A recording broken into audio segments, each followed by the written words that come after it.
I don't know if you're ready, if you want to say a couple of things Sure. quick about what you're here to do. Wow, just like that, huh? Yeah. Is that how it's going to be?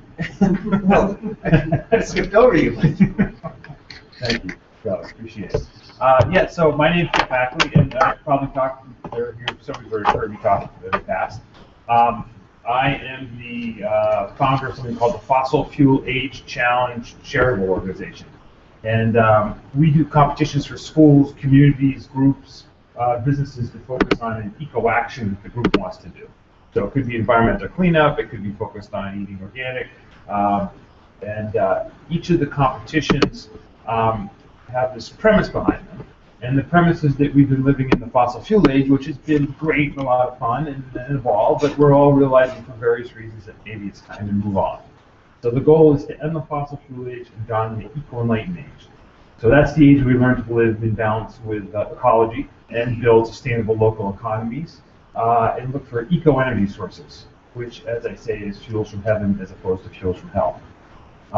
So the basic premise and idea behind this, and when people ask me what I'm doing, I often say that, well, I'm dawning a new age in the economy. So that's sort of the idea behind the competitions. And the competition that I'm focusing on right now has to do with web developers, which is pretty cool. So the goal of the competition, the Eco Action, is to encourage web developers to develop a website for an environmental group that they choose. So you could do it pro bono for maybe somebody monitoring water or an environmental group local, or you could do it for pay for like a clean tech company or maybe a bike center, bike shop. So the size of the site doesn't matter. And kind of the fun part is if you build a site in Drupal, you could win dinner with Dries. And if you decide you'd rather do it in WordPress, you could win dinner with Matt Holloway. So the competition is going to run, it was running to the end of the year, we've extended it, so it's going to go all the way to Earth Day, so you have to April 22nd to build the site.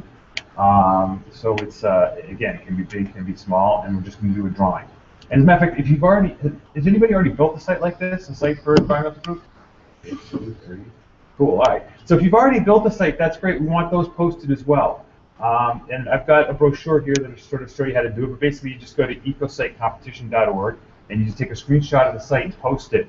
And we want sites that have already been built as well because we want to promote the site, we want to promote you, the developer, and your companies. So you get one chance to win if it's already built, you get 5 chances if you build it in conjunction with the competition. And again, we're going to do a drawing sometime after Earth Day and figure out who wins it. So I'm looking, yeah?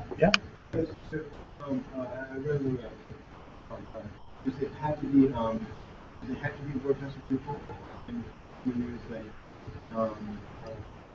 Node.js? I think, yeah, you know what, you can use anything you want. Our goal is really to get as many sites up there and to promote the sites in the competition, but in order to win the dinners with Dries or Matt, it's got to be a WordPress. Unless, the Joomla guys, I talked to them and they're real excited to do it as well, so I'm still talking to them. I do just want to say this is happening in 162, so if you have any questions about it, stop in there, and that'll be going on. Yeah, and just finally, so what the other thing I'm looking for today is I'd like to get a couple of developers to help me just sort of finish building out the competition site. So the site's done, it's up, it's a Drupal site. It was built with Bootstrap. And I just sort of have a punch list of little things that I need to get done. And believe it or not, I'm not a developer, I'm a marketing sales guy. So I know enough and enjoy it to be dangerous. So I appreciate what you guys do. But yeah, so I have like, you know, little things that just bug me basically that I need to get fixed and around. So if you want to do that, where am I going to be? Room 162. 162. Yeah. So again, it's Jeff Ackley at ecositecompetition.org. Thanks. Oh yes, yes.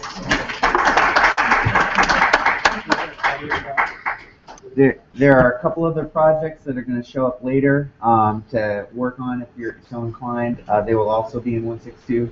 All the 162 is the Hacker Change room, and there is a makerspace. Steve, do you want to say anything about the makerspace in 165? So, I've been involved in a group called Makers for Amherst Media. We're trying to build a makerspace that would be local to Pioneer Valley and be kind of a town-down makerspace. Amherst Media is building a new building. Amherst Media is the old Amherst Community Television that's been rebranded as Amherst Media. We've been in the old Nico building that's there on College Street, and we're getting evicted from that building. We're trying to build a new building, purchase a piece of property on the intersection of Gray Street and Main Street. So this is just down the building that will evict us from. And the new building will be a technology center, and which will be part of it. We'll probably have some other centers. But I would really like to have a maker that would be within walking distance of middle school and high school, and then could be a place where college students from engineering, computer science, and other places can work with high school kids and middle school kids to try and help them learn about maker technologies and build technologies for their purposes, not be just consumers of technology. I think it's that's the trend that the maker community is trying to work against. People just are at the mercy of corporations push products on them and aren't able to actually leverage the technologies that are on them. So our group has been doing drop-in maker sessions and running some workshops for teachers and parents and kids in town. We kind of got started in January, and then we ran another one in July. We got a little grant from UMass, and so we hired some students and a graduate student coordinator. But we're here today. We just have some stuff, and I thought I came up with an idea for kind of a challenge, which is we try and make a remote to turn on the projector. That will be the challenge. We'll try and turn on the control projector. And we've got some old remotes that we can tear apart and a bunch of Arduinos. And so I've never done this before. I know that this sort of thing is possible, but we're just going to be working on that challenge. We're going to come in, learn about using the Arduino, get set up and play with it for a while, and see where we get. And we'll see if we can figure out how to turn on the projector. And who knows, maybe we'll get like in the future. Thank you very much.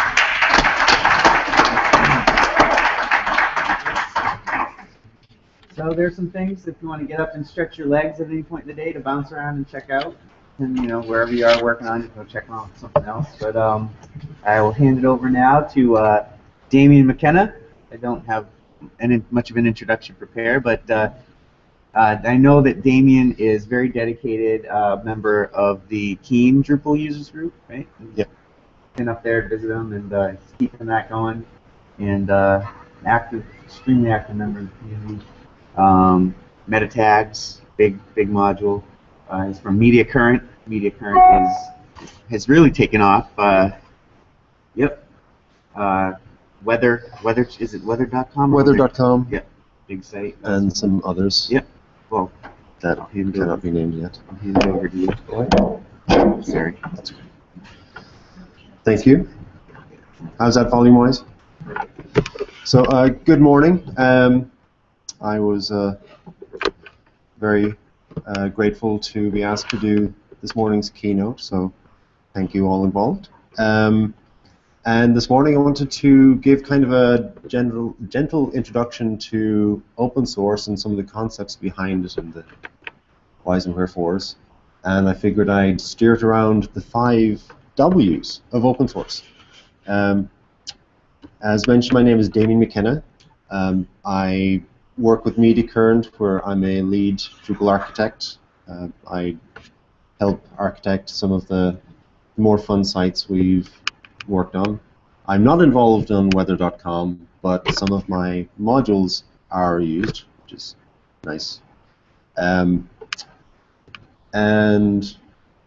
wanted to give a little background on me and to give you some insight as to why I got involved in this. To a degree, why I'm here. I'm kind of an accidental web geek. I didn't really set out to get involved in web development as a career. I just kind of started fiddling with HTML when I was in college. And that led to discovering a thing called Dreamweaver, and ooh, I can use templates and I can have my sidebar always the same. And then I realized, well, it's kind of a pain. Then there's this thing called PHP. I can do an include and then have it as a separate file and save it and keep it all nice and clean and organized. And then I realized, oh, I can put things in a database. And from there I realized, well, if I put it together and have a login form, this is a thing called CMS. So way back when I started fiddling with building my own CMS, and a few years later built a multilingual template-driven CMS and e-commerce system for a company that was a proprietary system but based in PHP. But I felt along the way that I can't be the only person who's building things like this. Things like this meaning a content management system that has a visitor side, what the public see, an admin side, where somebody can log in and change things, and where you have different types of content. So you've got, say, a forum and people posting forum stuff and products and articles and so on. And that would have to be expandable. So I could, in theory, get something and plug it into it. As it happens today, if you go onto the wonderful Wikipedia list of content management systems, there are 117 formally structured ones available on a wide variety of different platforms. And if you look on GitHub, there are tons more where people just start fiddling with something and upload it onto GitHub just for the fun of it. So I was glad to see that after all of that, I'm not the only one who wanted to have a thing like this. And then over the years, by way of that, I started to realize, well, there are these projects that I can look at and contribute to. Way back when somebody asked for a mailing list thing, and I started poking around with a thing called PHP list. And if you Google my name, you still saw commit messages to that. But I didn't actually use it very much in the end.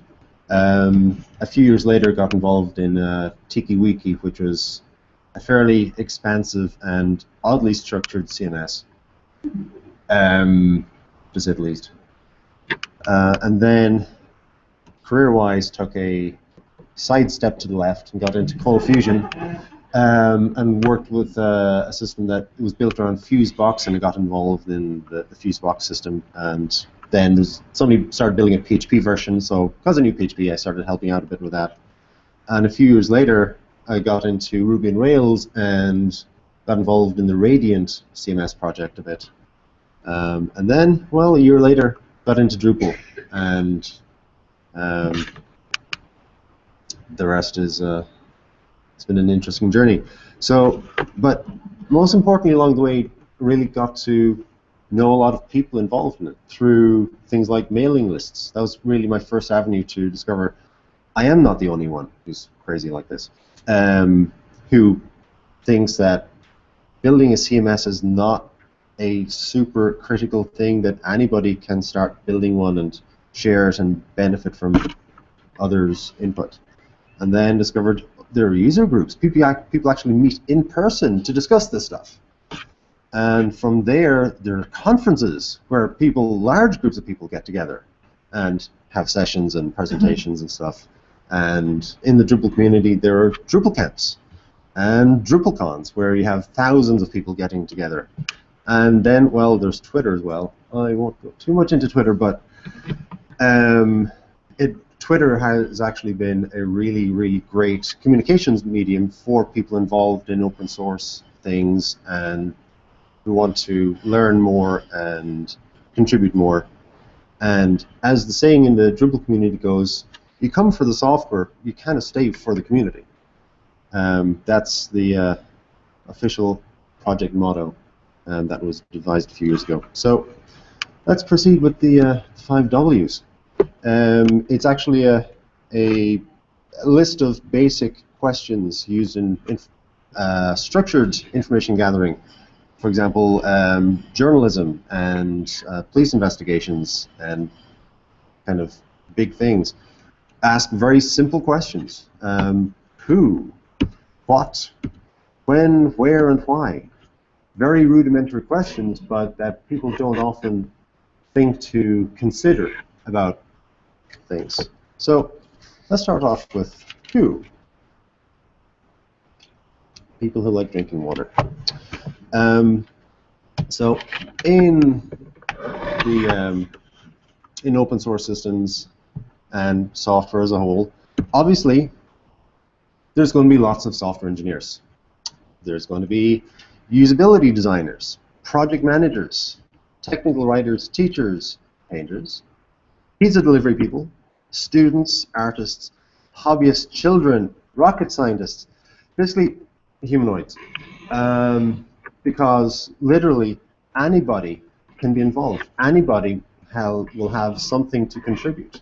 It doesn't matter your background, where you're from, what you can do, what you can't do. There are things that people can contribute. You. Thank you for the picture. But before we go on further, I'd like to dispel a few myths. There are some things that people kind of perceive that you have to do to be a member of an open source community or get involved in things. So you don't have to be a genius. You don't have to like Weird Al, but it's encouraged. You don't have to like British comedy, but it's really encouraged. You don't even have to like Doctor Who, and I must admit, I have not watched a single episode of the new series. But don't say anything bad about Firefly. I'll be after you. But there are a few simple requirements, and interest is very important, along with enthusiasm. But really, that's it. So moving on then to the second question, what? So what is open source software? So obviously, it's computer software. But one of the things is it can be either commercial or free. Being open source doesn't exclude something from being sold. The key thing, though, is obviously open source. The source code has to be available, and there will be some sort of a license along with it. There are actually formal definitions for what constitutes an open source project as opposed to a kind of or not really. Some of Microsoft's things in the last decade, they've kind of tried to say it's open source, but it's not really, because one of the key tenets is you're supposed to be able to take the code and do stuff with it yourself. Many companies like Microsoft started off by letting you see the code, but you couldn't actually do anything with it. And there is an international organization called the Open Source Initiative, and they are the ones who have kind of a formal structure behind it, and they're the ones who have the open source definition that is kind of used as a milestone to decide whether a given software license constitutes being open source. And I really want to direct your attention to an essay written a number of years ago. It's like 15 years or more, called The Cathedral and the Bazaar. It's written by Eric S. Raymond, who is very, very involved in... he's one of the people who started the Open Source Initiative. Who's into the bigger picture things and has been for decades. And he started to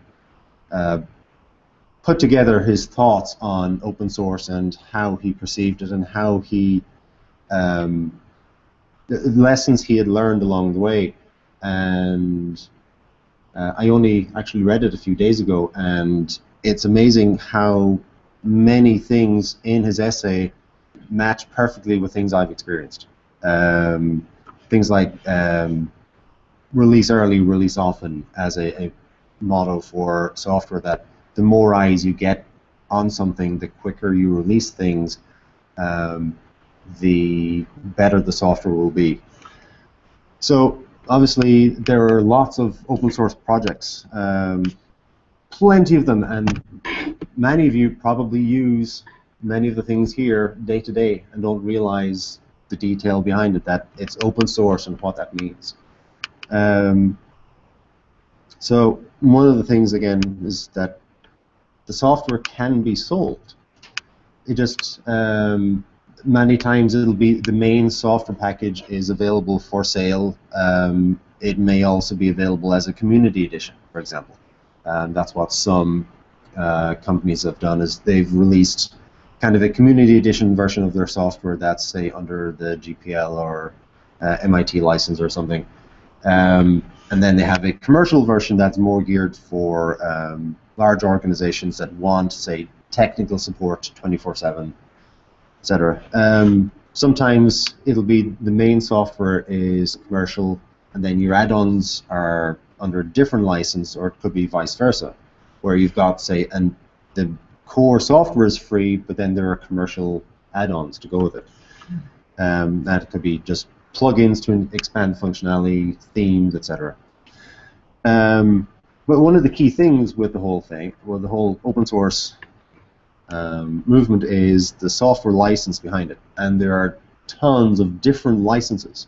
For example, the GPL, GNU general public license, the BSD license, Apache. The Apache project came up with their own that fit their motto and so on, and their belief in software.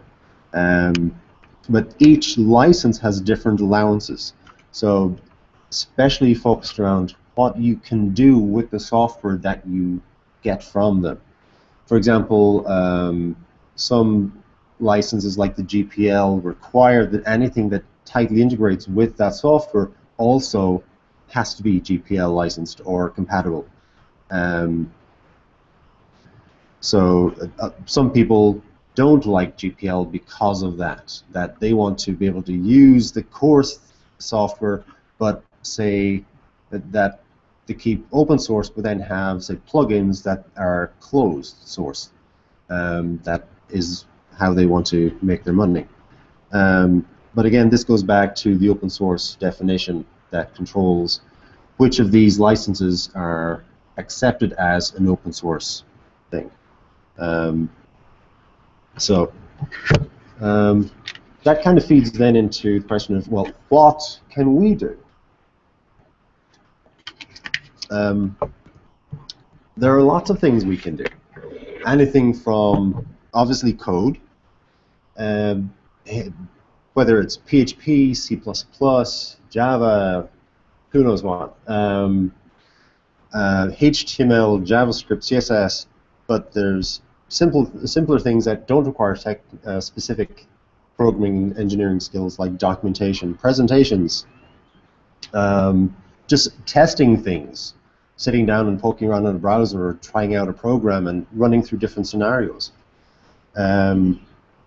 And providing technical support in the whatever support channels the system has. For example, in Drupal, for Drupal, each project has its own support structure.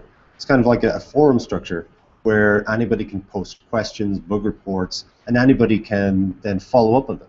It's completely open-ended, so it doesn't have to be just the people who are maintaining the software lead the flow of the support.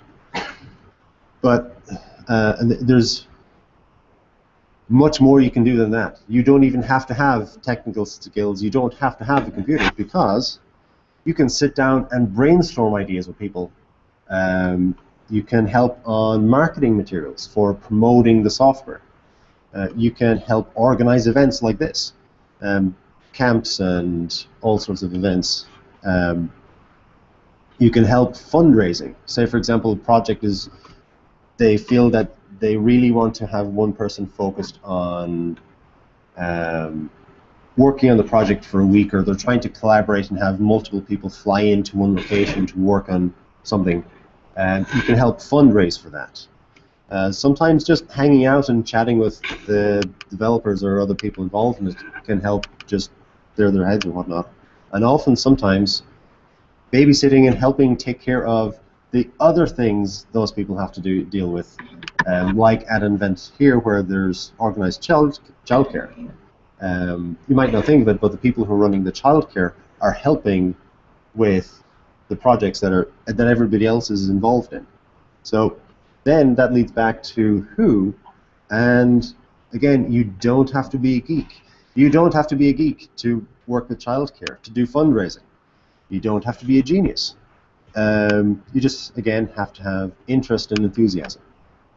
One thing I'd like to do is take a slight sidestep and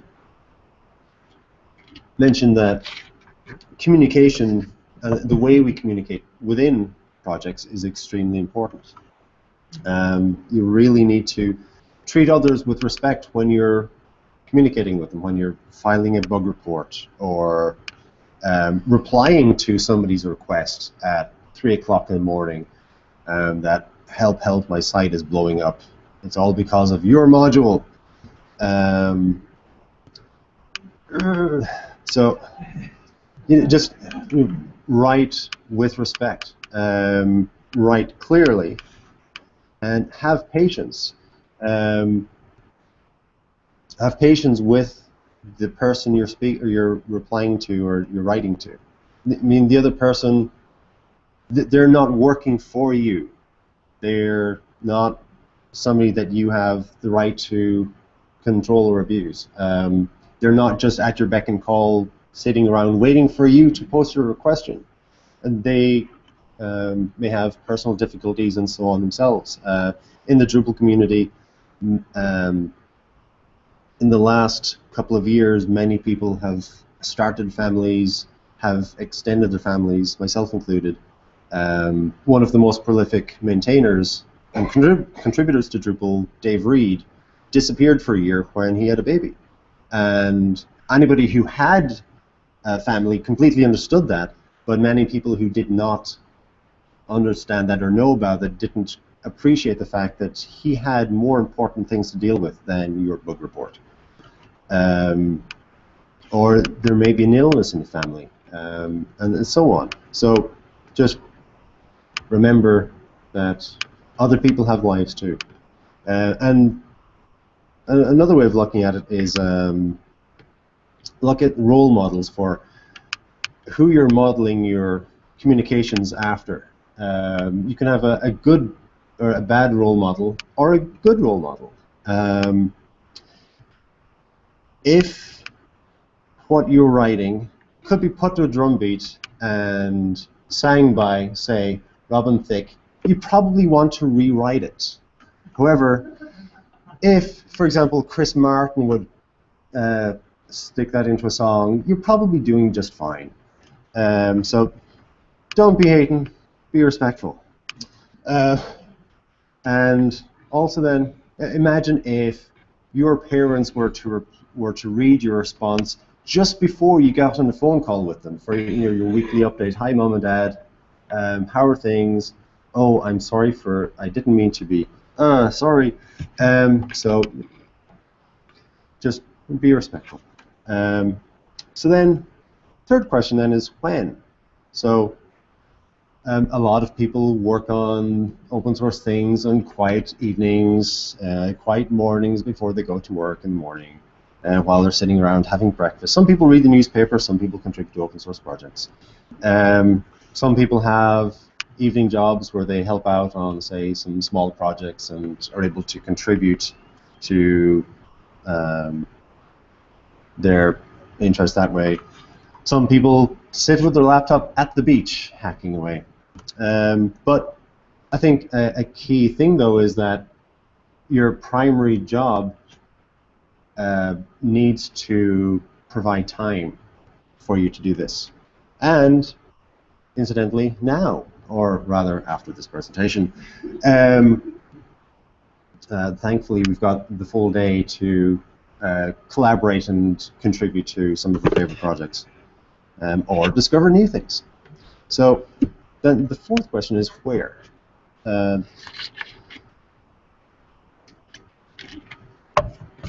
So obviously at home, sitting at the kitchen table eating your breakfast and working on something. Conferences, just like this. There are conferences all over the country, all throughout the year, and there's usually something you can find within driving distance, fairly frequently. Code sprints are another thing that has started up as a thing separate to conferences. Obviously, at a conference like this, there's a code sprint that is kind of built in as part of the conference thing, but a lot of projects have started doing just code sprints in their own regard, or their own right. And then you can sit down at the library and hack away at things. You don't have to have your own computer to go to the library, sit down at a computer and go onto an online forum and provide some technical support. But there are user groups, user meetings that lots of different projects have, and that you can find somewhere to meet up. But again, your day job really should be providing some time and location for you to do so. And really, if a company uses open source software, they really ought to be contributing. You're not paying for the software itself, so why not put some of the money that, or the time and resources that your company has, put it into the software instead. So it kind of all boils down to the fifth question of why. So before I get into it, I'd like to remind you of in the before times. So in the before times, you had giant companies like the Weather Channel with hundreds of millions of unique visitors each month. You had giant educational institutions like Harvard College, University, whichever. Private colleges, really giant institutions with billions of dollars of endowment, all been, and others like major sports organizations, news organizations, national stores, stores with companies with hundreds and thousands of stores all over the country, and media companies that present the news to millions of people all over the country and all over the world, with sites with hundreds of millions of visitors each year, if not each month, billions of dollars of in companies, and dozens of staff all working on the infrastructure and the websites and everything else for these companies. Traditionally, they would have been using commercial software, commercial CMSs, that would be probably millions of dollars in licensing fees each year just to be allowed to run the software. And then along with that, they have extremely expensive development costs because they'd have to pay the company that made the software for a lot of customizations and add-ons and so on. And all of the customizations they would want to do would be additional things, would be custom. They wouldn't be able to share it with, say, a company down the street that was using the same thing. And then they'd have problems with staff availability. Who are they going to hire off the street who knows this stuff? And a big thing that is the no sharing. You can't share customizations to a commercial system very easily. And a lawyer by the name of Brendan Scott from Australia wrote a really good article explaining the hidden costs of commercial software. And he said that vendors have a disincentive to interoperability, and that disincentive grows as the market share grows. The larger the company gets, the more they want to keep their things, their customizations to them. And it's really sad. So, but imagine a world where that doesn't happen.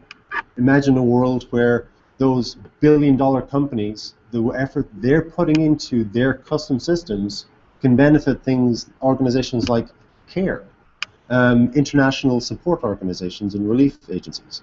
CARE operates in 90 countries worldwide, have 900 plus projects going on at the moment. And they help hundreds of millions of people. Habitat for Humanity, who go around and build houses for people in disadvantaged areas, disadvantaged countries. A few years ago, I forget, was it a typhoon or something destroyed an island? They went in, they brought people from all over the world to help rebuild houses for people. Amnesty International, who work worldwide on human rights initiatives. Down to the local level, where small local websites, where say the town or the county doesn't have a newspaper anymore. Say that we had a newspaper in the past, but it had to close down because people weren't buying the newspaper enough. A lot of websites have sprung up to fill up that gap, so people can get local news more quickly rather than just waiting to see if something shows up on CNN. And then even personal sites, my own with the funny Lego logo, and where you can just build something to share news with your family and friends, and tinker away with things yourself. But all of these sites, all of these groups can benefit from the same thing. The billion-dollar companies, the improvements they're making in open source tools can benefit all of the rest of them too. And who doesn't like that? But to get into a more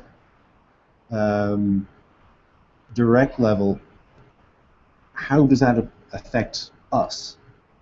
So why would we want to? So there are lots of benefits. There are professional benefits to us. There are benefits for the employers.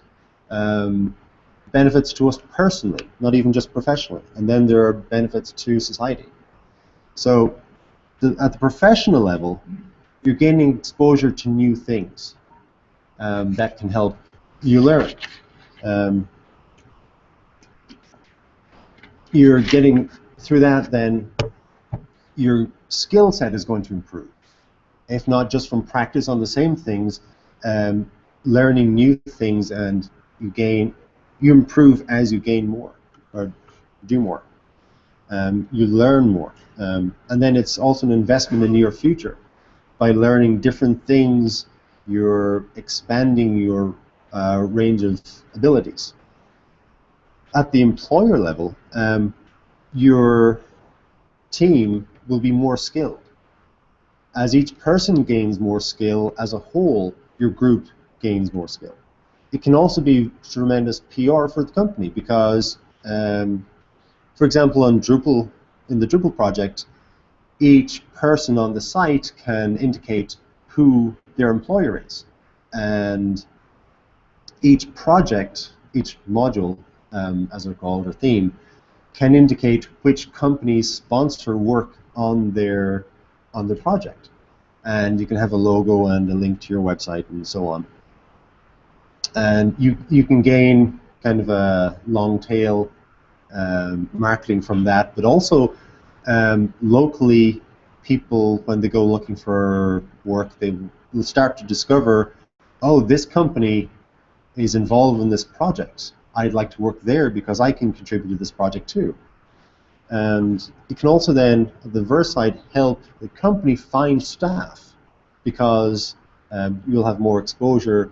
You'll be able to better identify people who are interested in these kinds of things. And then, again, it can help the company's tool chain, whether it's the operating system, whether it's web servers, websites, by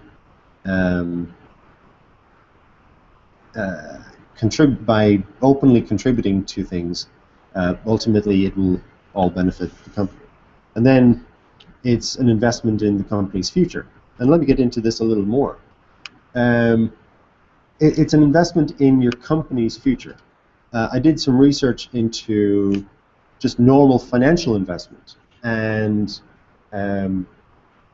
it's recommended to invest at least 10% of your income for the future. And, excuse me, I have a pop-up. There we go, okay. So a minimum investment of 10% of your week would be 4 hours. So that's going to be 4 hours per person. If you have 5 people, that would be 20 hours per week. That your company could be investing in the things your company depends upon. If you have 10 people, that's 40 hours. That's an entire that's one person's time, effectively, all spent working to make your the tools your company depends upon better. So imagine if you did 20%. Google used to, they got rid of it for, I guess, political reasons, but some companies still adhere to the principle of 20% of time is open for contributing or individually directed projects. Then back to the personal benefits. So it's going to help your career. Because of all of the professional improvements, that will help your career long term. You get to meet lots of new people, and you get to help other people, and that can be really rewarding. At the social level, kind of the macro level, then everybody benefits. The improving these tools will help anybody who uses them. It doesn't matter if it's a billion-dollar company or a small mom-and-pop shop down the road who happens to have, say, an advertisement for their, or a small little poster card site for their small company. Everybody wins in the end, and it's good to share. So one more thing I'd like to just get into, kind of along the theme of along this weekend's theme of diversity and privilege. One thing about me is that obviously I'm white, male, hetero, and a Bill Gates lookalike, as has been mentioned a few times. The person who mentioned that was my best friend at the time, so I forgave him, but it's, yeah. So I'd like to just take a moment to compare and contrast myself with, oh, sorry, Mr. Bill Gates and myself. He's not a Dribble contributor, and unfortunately, I'm not a multi-billionaire. But we have a lot of similarities. We're both privileged in various ways. We both had access to technology from an early age. My parents got my brother and I our first computer when I was 9. But we'd been kind of not specifically directed, but supported in our interest in that regard. And to a degree then got a leap forwards from because of our parents. In the case of Bill Gates, his mom was on the board of IBM when they went shopping around to sell or license their MS-DOS software, and because of that had major pull to structure the license with IBM the way they wanted it. Myself, I had 2 working parents, so I didn't have to go out and get a job at the age of 12 or something. I had the flexibility to spend/waste a lot of time as a child, and then to a degree we were able to brush off earlier mistakes in their career. For example, Bill Gates, leading Microsoft in the mid-90s, thought this internet thing was kind of a fad.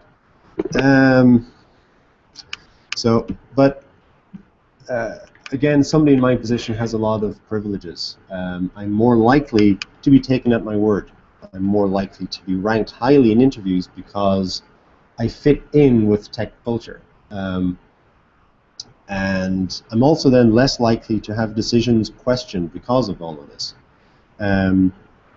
I'm less likely to have my abilities questioned and have my lifestyle questioned or be harassed.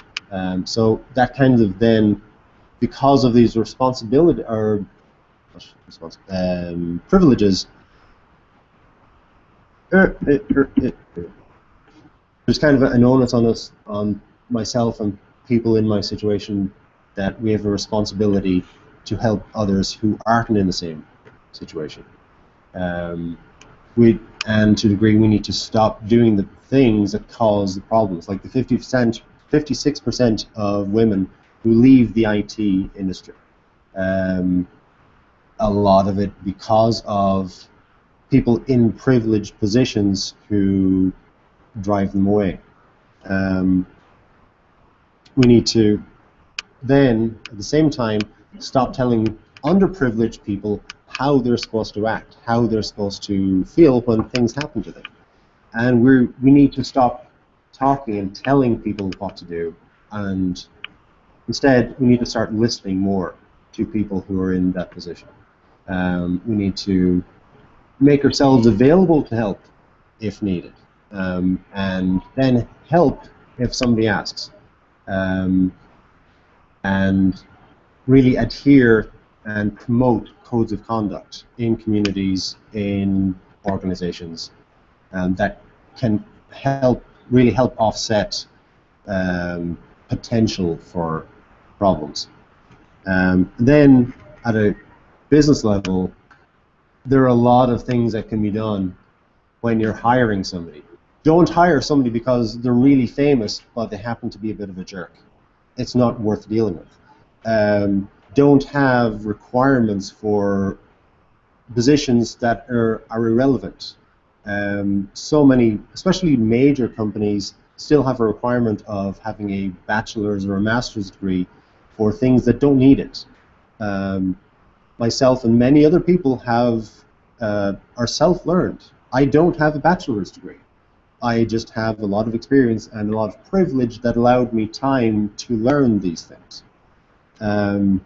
Don't hire people based on their previous jobs. I made this mistake one time of giving the okay to hire somebody who happened to work at eBay, and when the person arrived, it turned out that they really didn't know anything of what they were doing. Unfortunately, a few weeks later, we had to let them go. So it's not worth making these mistakes. Consider each person for who they are, their potential, not strictly what they've done in the past, a bullet list of technologies they know, because most often they'll be able to pick things up and learn more on the fly, on the go. And there's a really good article that was posted recently at the bottom that includes these and many more items that you need to stop. People who are in hiring positions need to stop doing. And then for more information on this, definitely follow Ash Dryden on Twitter and FemFreak. I do not remember what her full name is, but she has this. Thank you. She has this. Where am I? Series of videos that explains how there are so many subtle things in video games that people take for granted, but which are extremely demeaning to women and people in minorities, that just like I said, are taken for granted, and you just gloss over them because it's always like that. But it doesn't have to be. Pop up. Click. Okay, back. And Model View Culture is a magazine that was started within the last year or so. And they publish articles on their website, and you can actually get a Dead Tree edition. They publish it in paper once a quarter, I believe. And they post some fascinating articles on tech culture and diversity and all sorts of really interesting aspects of it. So at that, are there any questions on open source and communities and Benji? Talk a little about the history, and then I was trying to think, what were the first open source projects? The two earliest ones I can think of are Emacs and Tech. Does that sound right to you? Well, did those come before or after open source as a concept was defined? Before, I think. Those were both started in the 70s. Okay.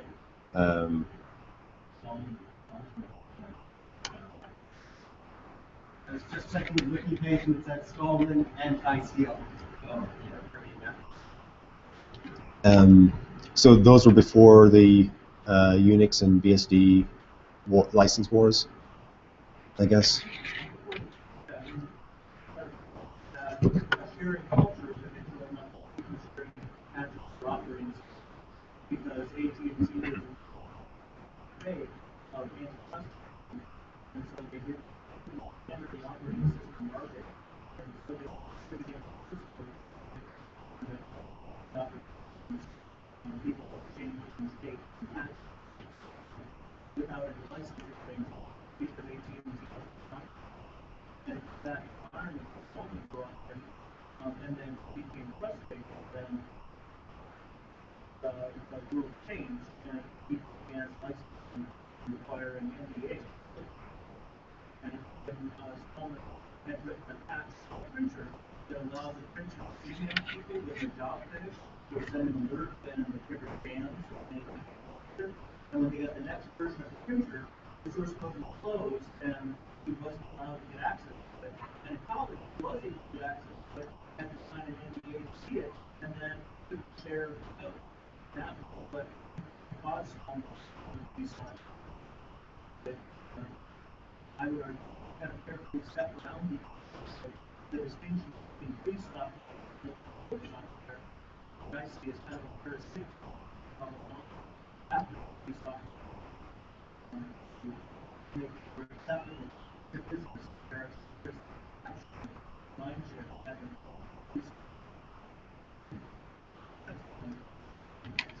Well, thank you. Any other questions then?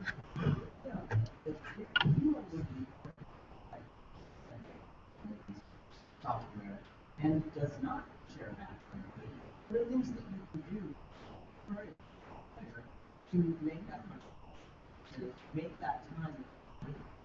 What are some of the arguments that are made to help break that happen?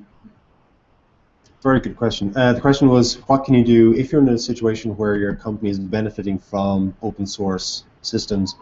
What can you do to help to encourage your company to contribute back? And that's one that I've battled with at times. Where a few years ago, my first job working with Drupal was with a company that didn't officially like contributing because they felt that the things they were building were their competitive advantage. Some of us, but they didn't stop all contributions, so it was kind of, to a degree, unmonitored, just unofficial. So we could start write patches and do things like that, and occasionally sneak out a small module, but they wouldn't get behind it officially. And it can be a difficult battle, and I don't have any clear-cut answers, but you can talk with people who are against it and try and work out what the rationale is. If it's that, in my case, the company felt that the community would take away the things that they were building that they needed and run away with them and change them to do things they didn't want to happen. And they had a lot of misgivings that had no connection to reality at all. In the Drupal community, there are procedures and policies behind who maintains and who controls the projects. For example, somebody else can't just come along and take your project away from you. There are processes behind that have to be followed, and if they're not followed, you can again follow another process to get them back again, as happened recently. So that fear was without merit. So again, just talk with them, see what their particular concerns are, see if you can address them bit by bit, and maybe eventually you'll get to wear them down. And then again, there's also the simple concept of they're getting this software for free that other people have worked on for free, oftentimes. And kind of a quid pro quo, I'm giving you something, why don't you give me something back? That's a great tool for encouraging companies to do that if they're having that issue. And I don't want to be completely self-serving with regards to social competition, but it could be a tool you can use with it. But if you see some of the A players in the socially responsible companies storming their farm. There's actually a couple of web development firms that are doing it. Even Oculus had a preview page. I don't know about too many, but sort of their giving page. If you click on it, click on the link to their giving page, they've got a long list of all the really great stuff they've contributed back to the community. And certainly building the site. It doesn't have to be just giving back to the Drupal or WordPress community. It can be giving back to your local community or developing a site for an environmental group is a good one for companies to post out there. But if you can get your company to and especially if you're an A player, I mean, if you're the media crowns and the last calls and these guys, you should definitely have this page so that the rest of the companies can then say, hey, look, here's what the big guys are doing. We need to have this giving back page. And once you have the giving back page, then you need some fodder to put in that giving back page, which maybe you can next module you contribute to. And then we can start. I see it very rarely. And certainly, if a company does have this giving back page, it's very easy. So companies can start promoting that more and more and having that link higher and higher within their nav bar. That's a great way to Tying back to the PR. Yes. That you mentioned, that could be like, oh, hey, this can make sense. Right. Sorry, go ahead.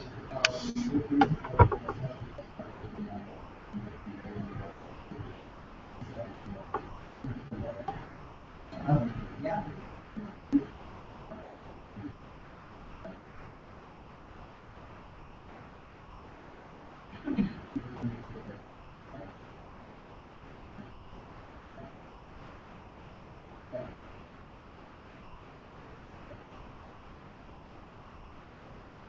Johanna? Well, yeah. I mean, you totally said that. It's a spectrum. This is something that Danny Morgan, I don't know, wanted to achieve for and she is studying project really often. And she's doing some work around perception of what contribution is. And inherent sort of classes, perceptions involved, like privilege related perceptions involved in what contribution is. Like a lot of people are totally different. And there is a spectrum from following up each to make sure that people follow up the questions that they usually consult people or whatever, up to sponsoring at events, to sending your employees to camps or work camp and do something conferences. And it's like company and colleagues starts to do their talking. They'll get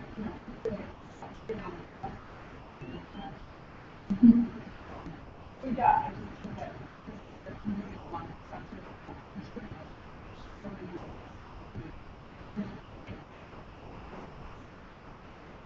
Cool. I want to share something too that you're a freelancer. I'm a freelancer. And so it's not, I don't have quite the same time to give me 1 day a week to work on source stuff. But what I do is, and I have a contract that and there's a clause in that contract that says some of the work that I will do for you is actually open source work. I'm extending open source projects to make our project better. That happens a lot, right? You need to submit a patch to make it do. And it explicitly says any code that I write that is extending an open source existing open source project will be open source code, and I can push it back, and I will make sure the license you can do that in the project. And just like you can put that in the contract. Like, it's the cool thing about contracts, you can put whatever you want, and they'll probably sign it. And then you're good. Cool. What happens is, like, you want to turn it a bit, and kind of be like free and of course, the structure checking this is how we use like these table and really but like you want what free you know so many people like that's they feel they fully hear they very like you can't sit where you well it's great Right. Could you repeat the question? So the question is, how are there recommendations for starting and creating a sustainable structure for an open source project? Yeah. It's a difficult one depending on the specific market or functionality your project is aiming to do. Yes, having a donate button could help, but you tend not to get very much donations.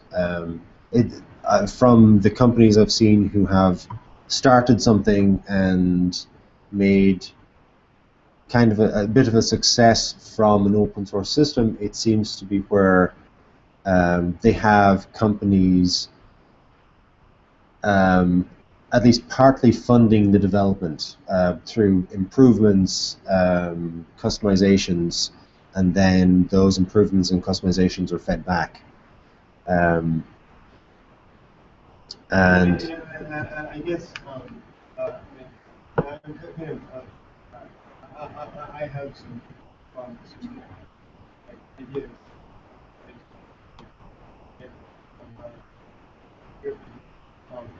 In my the model I'm planning on playing is to have a model that says if you in a really free open source if you don't have time help you use our person to feed across the mill and then it's that the other model is I mean part of the so I was having charge you want to hire but making your own that's great. cool. And maybe it might be you know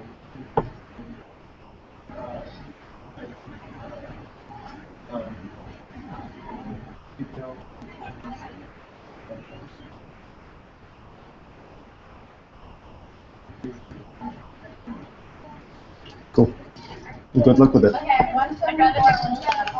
So, just before we go, remember that you can contribute today. We have 3 different things running in here. Everything has a Drupal theme. In 602 next door, it's Hack for Change. Lots of projects going on there. And then in 165, I don't know where that is. 165 is the next one that way. Cool. 162 is the next one that way. So 165 then is the makerspace stuff. So thank you very much.